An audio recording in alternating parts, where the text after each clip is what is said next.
OnePlus has given its flag rivals a lot to think about over the past few years. This Chinese company, which was founded in 2013, continues to publish top-quality smartphones at a price that makes the competition look much more expensive. If OnePlus follows the tradition, its next device can soon move, and the company reveals its first phone call in May. Although this is not confirmed, it seems almost certain that the OnePlus 7 will be the next on the agenda and may be one of the best devices they ever done. Like all modern devices, there have been a lot of spills and rumors in the network, all of which claim to reveal very similar functions. If that's true, it looks like the OnePlus 7 will be equipped with a stunning edge-to-edge screen that's completely free of cutouts. This may mean that fans will have an uninterrupted viewing experience that will not be destroyed by the camera at the front. In addition to this larger screen, we also expect that the OnePlus will contain a triple rear camera on the back of the phone, thanks to which users will be able to take pictures using a lens with a wider angle and improved zoom. These improvements can be clearly seen in some recent photo slides courtesy of a co-worker of /leaks Sutton Shuamhor on Twitter, who claims to show the case for OnePlus 7. The images reveal what others have previously suggested, using a device that is free of the camera facing forward on the screen and contains the 3 rear cameras. Apparently,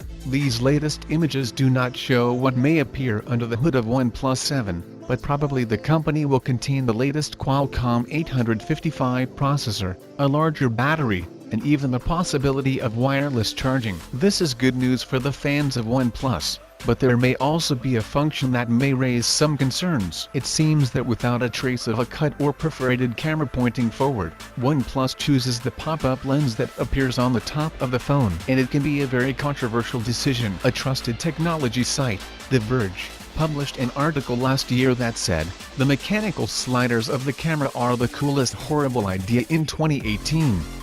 There are many reasons why this concept has its drawbacks, including the time needed to slide the camera and the fact that all complicated mechanical parts may fail. Then there is the fear that the protruding camera will be damaged, and that means that OnePlus will probably have to get rid of the quick recognition of the face from the phone." We will have to wait and see exactly what features will appear in OnePlus 7 and whether the company can finally break the pop-up camera.